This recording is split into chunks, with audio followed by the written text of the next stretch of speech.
Students, good morning. मैं एक बार फिर से आपको इस सेकंड चैप्टर से रिलेटिव बहुत सारी जानकारियाँ भेज रही हूँ, समझा रही हूँ। उसे समझते हुए अपनी कॉपी में उतार लें। बच्चों, ये आपके टेस्ट में भी और आगे तक भी बहुत काम आने वाली बातें हैं। प्लीज़ इन सब बातों को नोट कर लेना। पारिभाषिक शब्द भी लास्ट में आपको मिलेंगे, उनकी डेफिनेशन आप लोगों को कर ही लेनी है कॉपी में। ये सब आपके फर्स्ट टेस्ट में आएंगे। आर्थिक नियोजन चैप्टर का स्टार्ट कर रही हूँ मैं। आर्थिक नियोजन से आशय उस विधि से होता है जिसमें केंद्रीय योजना अधिकारी देश के संसाधनों को ध्यान में रखते हुए एक निश्चित समय में पहले से निर्धारित उद्देश्यों की प्राप्ति हेतु आर्थिक कार्यक्रमों व नीतियों को लागू करता है। ये परिभाषा मैंने आर्थिक नियोजन की और योजना की बहुत अच्छे से आपको पहले ही समझाई हुई है। आर्थिक नियोजन की संकल्पना पूरे विश्व में सबसे पहले सोवियत संघ के द्वारा अपनाई गई थी। सोवियत संघ एक ऐसा देश है जिसके द्वारा ही आर्थिक नियोजन अर्थव्यवस्था के विकास के लिए सबसे पहले अपनाया गया था। फिर है, भारत में मिश्रित अर्थव्यवस्था पाई जाती है। इस व्यवस्था के अंतर्गत निजी क्षेत्र के साथ साथ सार्वजनिक क्षेत्र की भी भागीदारी होती है, अतः दोनों ही क्षेत्र मिलकर कार्य करते हैं। सर्वप्रथम सर एम विश्वेश्वरैया, ये नाम नोट कर लेना बच्चों। भारत में 1934 में 10 वर्षीय योजना इनके द्वारा बनाई गई थी। इन्हीं की पुस्तक, इन्होंने एक पुस्तक लिखी थी। इन्होंने आर्थिक नियोजन के विषय में अपनी पुस्तक प्लान्ड इकोनॉमी फॉर इंडिया में वर्णन किया था।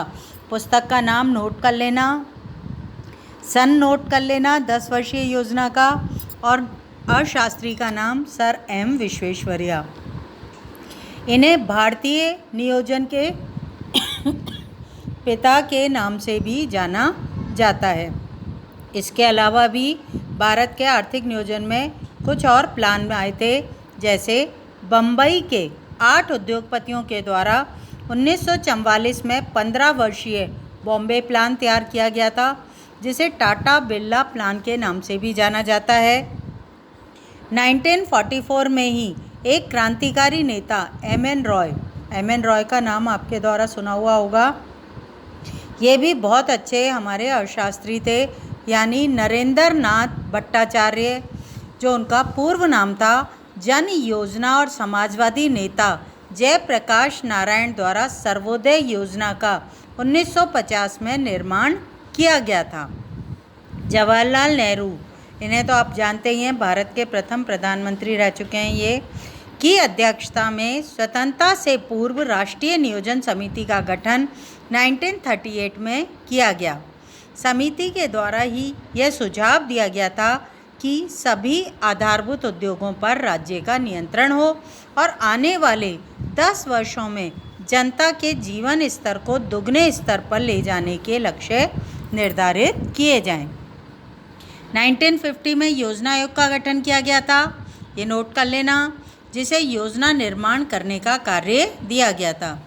5 वर्ष के लिए बनाई गई योजनाओं को पंचवर्षीय योजनाएं कहा गया, जबकि दीर्घकालीन उद्देश्य हेतु 20 वर्षीय योजना को परिप्रेक्ष्यात्मक योजना का नाम दिया गया। परिप्रेक्ष्यात्मक योजना के बारे में भी पूछ लिया जाता है।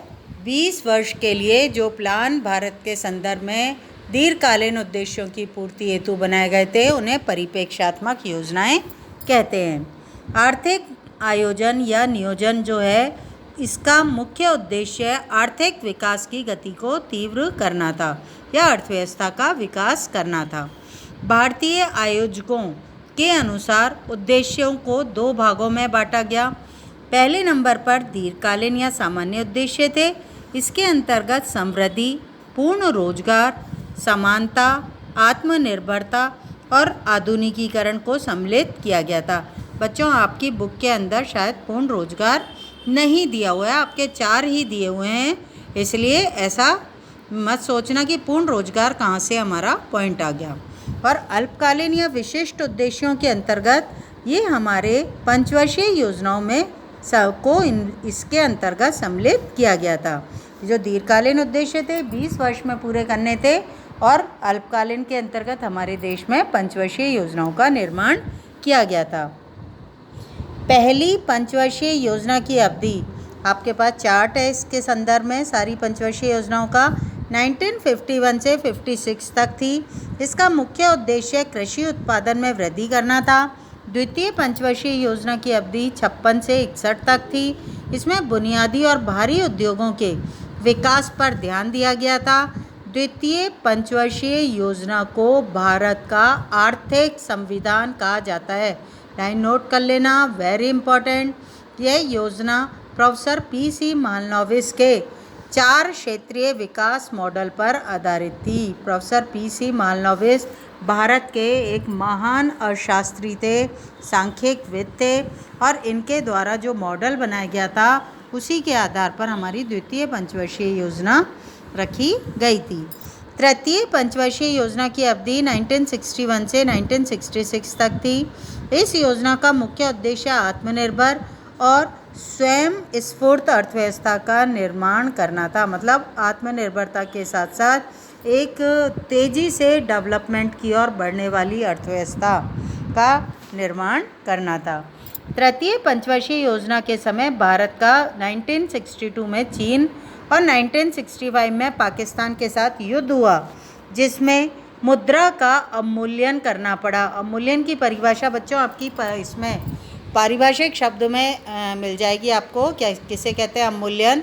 अवमूल्यन का अर्थ होता है अपने देश की मुद्रा का मूल्य दूसरे देशों की मुद्रा के मूल्य की तुलना में कम करना।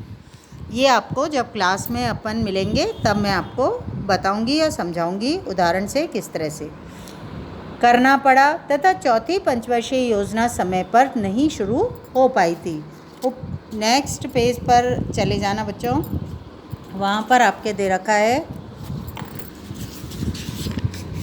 उपयुक्त कारणों की वजह से 1966-69 के मध्य एक 3 वर्षीय योजनाएं बनानी पड़ी, जिन्हें योजना अंतराल के नाम से जाना जाता है। प्लान हॉलीडे कहते हैं इंग्लिश के अंदर इसे।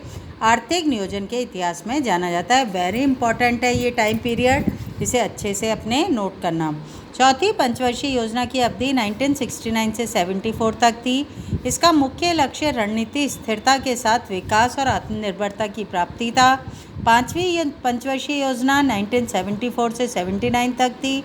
इसका मुख्य उद्देश्य गरीबी निवारण, निर्धनता उन्मूलन और आत्मनिर्भरता की प्राप्ति पर केंद्रित थी। श्रीमती इंदिरा गांधी ने 1975 में 20 सूत्रीय कार्यक्रम के अंतर्गत गरीबी हटाओ का नारा दिया था। बच्चों ये दोनों लाइनें बहुत अच्छी हैं, इनको नोट करके रखना अपने। पांचवी पंचवर्षीय योजना के अंतर्गत कमज़ोर वर्ग को न्यूनतम आवश्यकता कार्यक्रम भी प्रारंभ किया गया था। 1977 में जनता पार्टी की सरकार सत्ता में आई। उसने पांचवी पंचवर्षीय योजना को 1 वर्ष पहले ही समाप्त करके 1978 से 83 तक के लिए एक चक्रीय योजना लागू की थी। मतलब इतने वर्षों तक ये 1977 से 1978 1 वर्षीय चक्रीय योजना प्रारंभ की गई थी।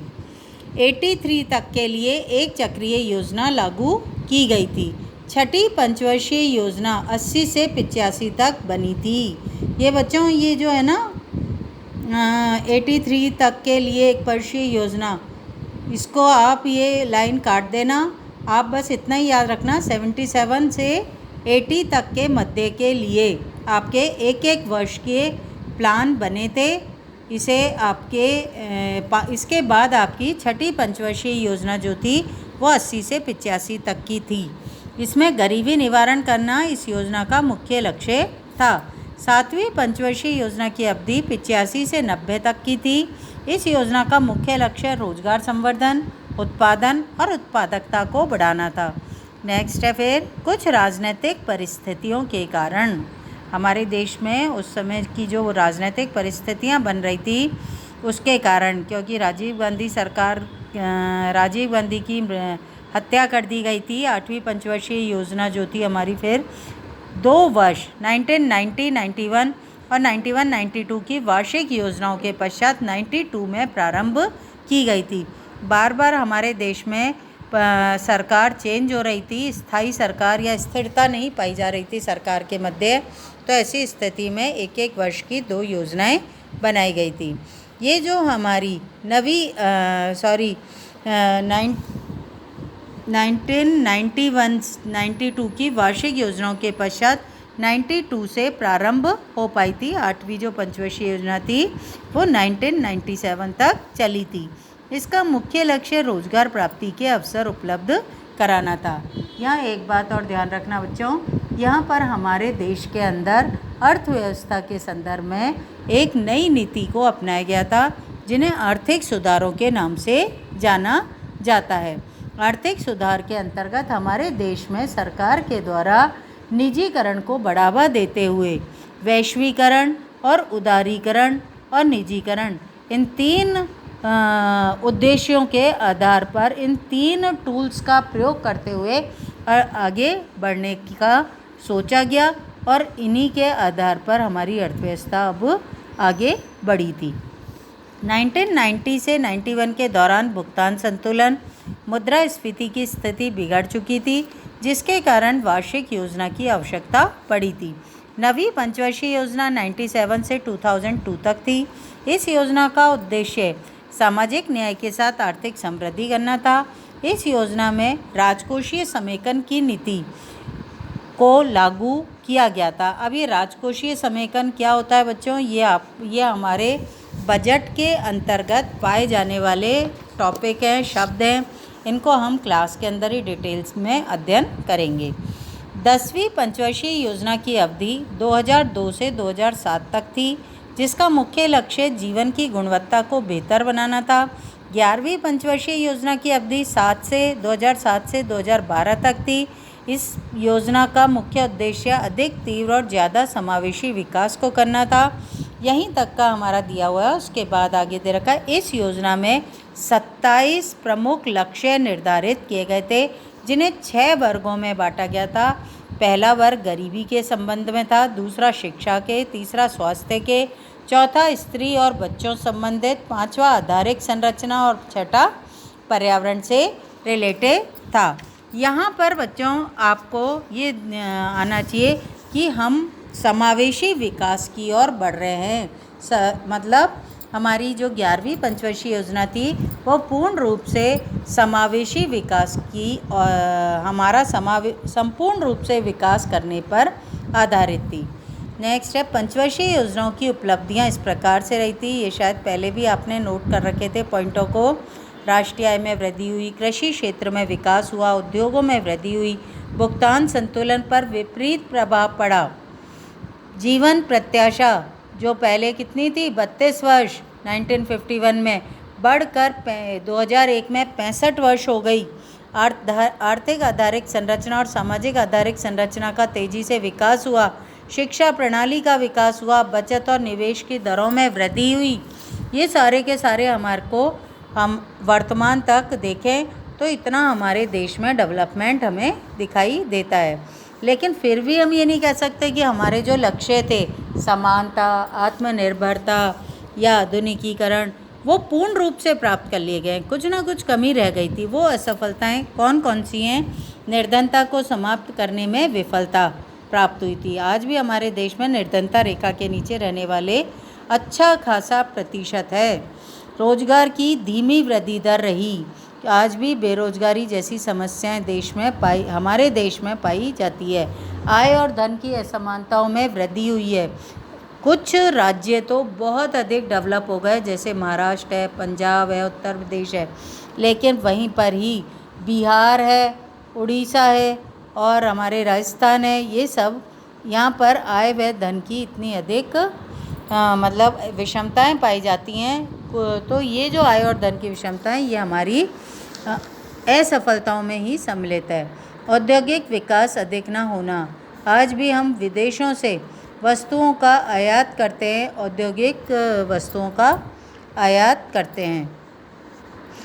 फिर है वर्तमान समय में 12वीं पंचवर्षीय योजना चल रही है जिसकी अवधि 1 अप्रैल 2012 से 31 मार्च 2017 तक है। इसका प्रमुख लक्ष्य तीव्रतर, तेजी से, धारणीय मतलब सेंसेशन, सस्टेनेबल मतलब प्रकृति से फ्रेंडशिप निभाते हुए अपना डेवलपमेंट करना, और अधिक समावेशीय समृद्धि मतलब हमारे देश के सभी वर्ग के लोगों को और सभी प्रदेशों का समान रूप से विकास करना लक्ष्य रखा गया है।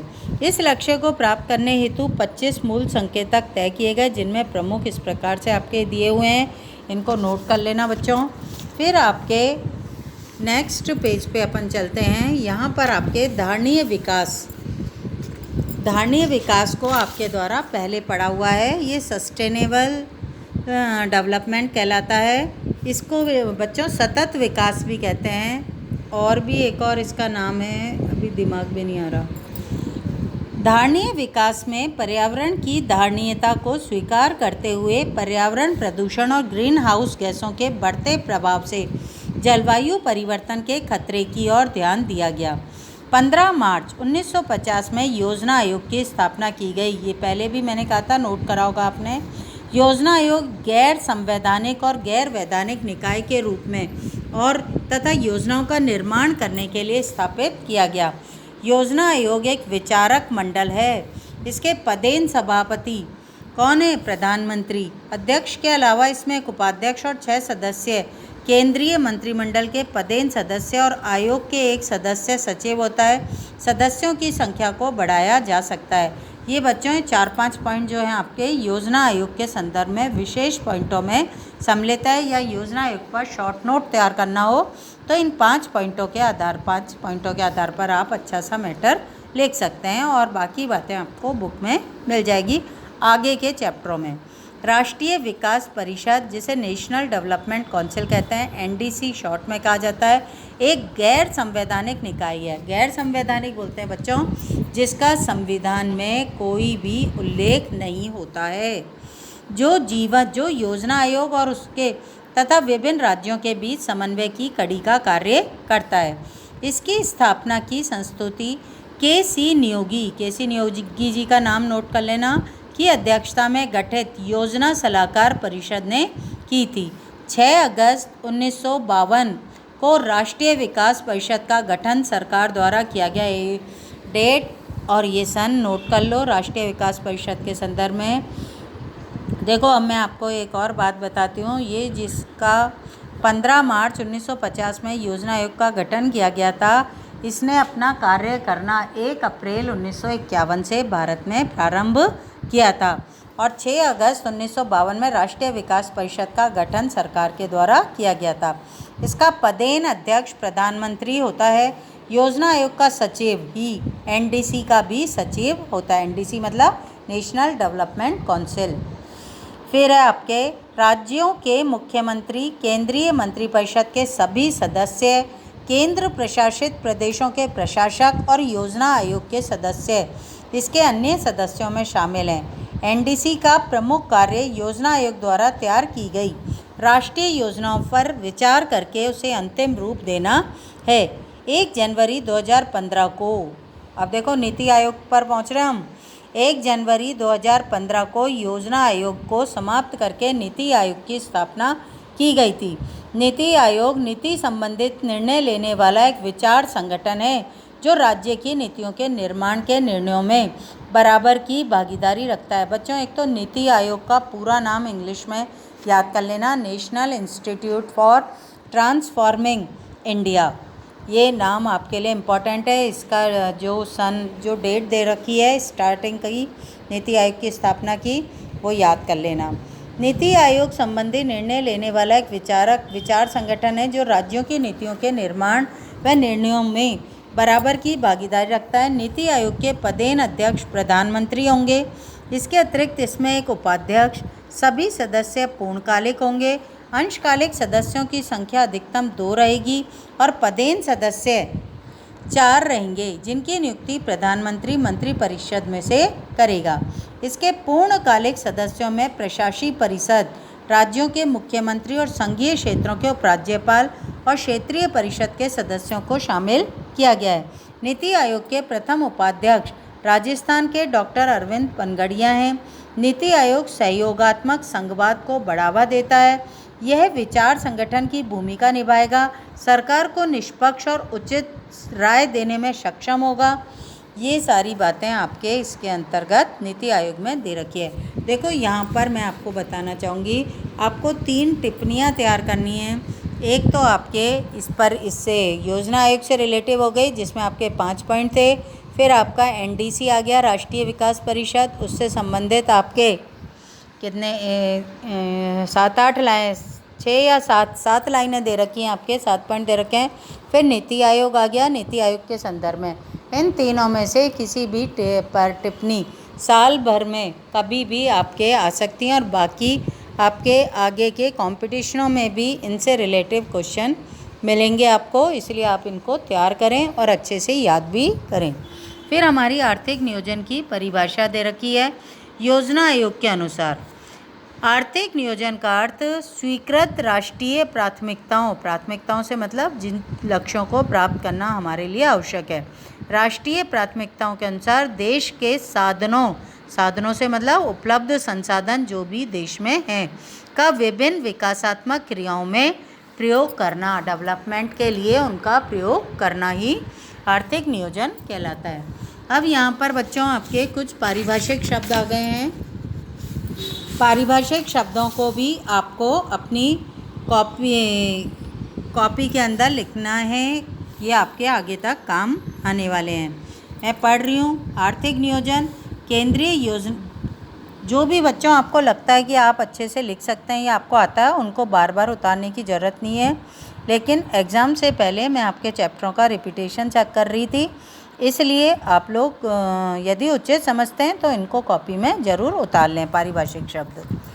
आर्थिक नियोजन केंद्रीय योजना अधिकारी द्वारा देश के सभी साधनों को ध्यान में रखकर निश्चित समय से पूर्व निर्धारित उद्देश्यों की प्राप्ति के लिए आर्थिक कार्यक्रमों व नीतियों को लागू किया जाना ही आर्थिक नियोजन कहलाता है। मिश्रित अर्थव्यवस्था वह अर्थव्यवस्था जिसमें निजी, जिसे हम प्राइवेट सेक्टर बोलते हैं, और दूसरा सार्वजनिक, जिसे हम पब्लिक सेक्टर बोलते हैं, दोनों क्षेत्रों की सहभागिता होती है। उदाहरण भारतीय अर्थव्यवस्था। परिप्रेक्ष्यात्मक योजना 20 वर्षीय दीर्घकालीन योजना को कहते हैं। समृद्धि देश में वस्तुओं और सेवाओं की उत्पादन क्षमता में वृद्धि होना, जैसे मशीनों, औजारों, बैंकिंग, परिवहन आदि का विकास होना। इसके संदर्भ में मैंने आपको बताया था के आकार में वृद्धि होना। सकल घरेलू उत्पाद, जिसे जीडीपी कहते हैं, किसी भी अर्थव्यवस्था में एक वर्ष में उत्पादित सभी अंतिम वस्तुओं और सेवाओं के मौद्रिक मूल्य का योग कहलाता है। प्राथमिक क्षेत्र वह क्षेत्र जिसमें कृषि, पशुपालन, वानिकी, मत्स्य पालन सम्मिलित होता है। इसके अलावा खनन क्रिया भी इसमें सम्मिलित होती है। द्वितीयक क्षेत्र वह क्षेत्र जिसमें विनिर्माण और उद्योगों को सम्मिलित किया जाता है। इसमें लघु, कुटीर और बृहत तीनों उद्योग सम्मिलित हैं। फिर तृतीयक या सेवा क्षेत्र वह क्षेत्र जिसमें बैंकिंग, बीमा, संचार आदि सेवाएं सम्मिलित होती हैं। और फिर है आपके पूर्ण रोजगार। पूर्ण रोजगार से मतलब होता है बच्चों कार्य करने वह स्थिति जिसमें काम करने के योग्य उन सभी लोगों को काम मिले जो काम करने के इच्छुक हैं। समानता इक्वलिटी वह स्थिति जहाँ सभी लोग आर्थिक रूप से एक समान हो, अर्थात धनी वर्ग अधिक धनी और निर्धन वर्ग अधिक निर्धन ना बन पाए। आर्थिक निर्भरता वह वस्तुएं जिनका उत्पादन देश में किया जाना संभव हो, उनका आयात कम करना या अंततः बंद कर देना ही आर्थिक निर्भरता कहलाती है। आधुनिकीकरण परंपरागत तकनीक के स्थान पर आधुनिक तकनीकों का प्रयोग करना आधुनिकीकरण है। सतत विकास या धारणीय विकास ऐसा विकास जो वर्तमान पीढ़ी की आवश्यकताओं को ध्यान में रखते हुए भावी पीढ़ियों की आवश्यकताओं की पूर्ति क्षमता का समझौता किए बिना पूरा किया जा सके। देखो बच्चों, मैं इसको अपनी भाषा में समझाती हूँ। वर्तमान में उपलब्ध संसाधनों का इतना प्रयोग करना जिससे भविष्य में हमारी आने वाली पीढ़ियाँ भी उन संसाधनों का इतनी ही मात्रा में प्रयोग कर सकें, ऐसा विकास सतत विकास या धारणीय विकास कहलाता है।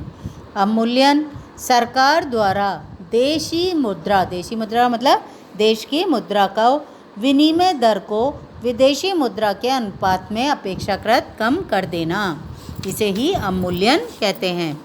मुद्रास्फीति, ये ऐसे टॉपिक हैं बच्चों, ये डिटेल में समझाने के हैं, यहाँ डेफिनेशन है, इसे उतार लेना। वह स्थिति जिसमें मुद्रा का आंतरिक मूल्य मतलब वैल्यू ऑफ मनी गिरता है, इसकी पूर्ति बढ़ जाती है। मुद्रा की पूर्ति तो बढ़ जाती है, मतलब मात्रा तो बढ़ जाती है, वस्तुओं के मूल्य भी बढ़ जाते हैं, लेकिन वास्तव में मुद्रा का मूल्य घट जाता है। वैल्यू से मतलब उसकी परचेजिंग पावर से होता है। सामाजिक न्याय जाति, नस्ल, रंग, लिंग आधारित सभी प्रकार के भेदभावों को दूर करना। भुगतान संतुलन, ये अंतर्राष्ट्रीय व्यापार में प्रयोग होने वाला शब्द है बच्चों। ये बैलेंस शीट कहलाती है आपकी इंटरनेशनल ट्रेड की। वस्तुओं और सेवाओं को एक देश से दूसरे देश के बीच होने वाले लेन देन का लेखा जोखा कहते हैं अकाउंट को। राजकोषीय समेकन, सरकार द्वारा बढ़ते ऋण व घाटे को कम करने के लिए बनाई गई योजना। समावेशी समृद्धि, वह समृद्धि जिसमें सभी लोगों को समान रूप से रोजगार के अवसर प्रदान करना और लोगों में शिक्षा और गुणों को विकसित करके उन्हें सशक्त बनाया जाना। घाटे का बजट, घाटा कब होता है?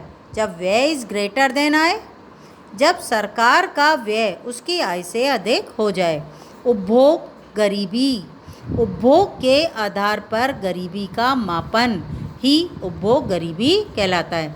Green house gas, very important, ध्यान रखना।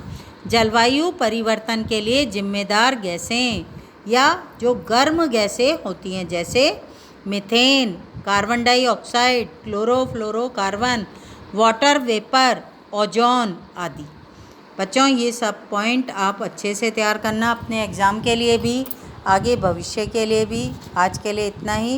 नेक्स्ट लेक्चर में हमारे द्वारा 3rd चैप्टर स्टार्ट कर दिया जाएगा। Thank you.